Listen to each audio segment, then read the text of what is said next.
Bonjour. Combien de temps on doit refaire un même protocole EFT? C'est une question qu'on me pose souvent, hein. Parce que, en tant que thérapeute EFT, j'envoie à la fin de chaque séance, j'envoie un audio du tapping de la séance. Donc, les clients demandent: «Est-ce que je dois le refaire, 1 fois, 10 fois?» Voilà. Donc, en moyenne, ça va être plutôt 1 fois par jour, pendant jusqu'à la séance suivante, mais ça dépend complètement. Donc, quand est-ce que c'est pas la peine de le refaire? Quand on a obtenu le résultat qu'on voulait et qu'on peut l'entretenir. Exemple, une petite fille avait une phobie de l'ascenseur. Ça s'est résolu en une séance, hein, c'était pas, très difficile. À la fin de la séance, elle va danser dans l'ascenseur avec sa maman, c'était trop mignon, elle est revenue toute fière. J'ai pris l'ascenseur, j'ai dansé et donc bon, pour elle, c'était pas la peine de refaire le tapping des tas de fois puisque le problème est résolu et qu'elle va continuer à l'entretenir en prenant l'ascenseur. Bon, ça, c'est le cas simple, hein. On obtient le résultat qu'on veut et on peut l'entretenir facilement, concrètement. Quand est-ce qu'on a besoin de refaire plus souvent? Les clients qui le refont en général, 1 fois par jour d'ici la séance suivante, trouvent que ça marche vraiment, qu'ils ont de bons résultats de cette manière-là. Mais là encore, ça dépend des situations. Donc pourquoi certaines fois on a besoin d'entretenir en refaisant? Je donne un exemple, quelqu'un qui a du mal à parler en public. On va peut-être travailler sur un élément déclencheur, de son enfance. C'est souvent le supplice du tableau noir.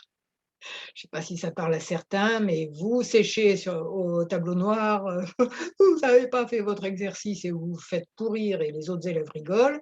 Ça, difficulté à s'exprimer en public plus tard, sauf si on travaille dessus, bien sûr. Donc on va faire un protocole là-dessus, par exemple. Et en même temps, c'est vraiment utile de définir quand est-ce qu'elle va avoir à parler en public, concrètement, dans les jours à venir. Hein, souvent, je trouve vraiment, utile, fonctionnel de prendre à la fois des objectifs généraux, genre parler en public, et des objectifs super concrets. J'ai une réunion la semaine prochaine et il faut que je m'exprime, mais j'ai du mal. Donc voilà. Et là, il va refaire le protocole EFT, celui qu'on aura fait en séance ou un sur, la chaîne YouTube ou un ailleurs, hein, c'est le même fonctionnement évidemment. Donc il va le refaire, constater à la réunion suivante qu'il était plus à l'aise, mais qu'il y a eu telle autre peur qui est remontée. Hop, on retravaille dessus, on refait le protocole, il refait le protocole et cetera. Vous voyez l'idée? Jusqu'à ce que tous les aspects qui étaient en dessous, et il y en a pas 50 en général, hein, un maximum de 3. Tous les aspects qui étaient en dessous, heu, bon, ils soient guéris. À ce moment-là, la personne: «Waouh, je parle en public, trop fière». Pour vous dire à quel point ça marche, moi, avant de faire des vidéos, la première fois, il m'était sorti des boutons la veille. Je réessaye 6 mois plus tard, il me ressort des boutons. Bon, et là maintenant, voilà, chaîne YouTube. Donc quoi dire encore? La règle générale pour tout, que ce soit les protocoles EFT, que ce soit tout, suivez votre intuition, suivez votre ressenti et ne confondez pas, hein: «Oh, j'ai pas le temps de le faire» ou «J'ai pas envie de le faire, c'est sûrement mon ressenti qui me dit que». Ça peut être aussi juste une grosse peur d'y retourner. Dans ce cas-là, vous prenez note de la peur que vous avez d'y retourner, vous vous racontez pas une histoire, hein, vous dites: «Oh, j'ai pas envie d'y retourner, aïe, aïe, aïe, aïe, aïe».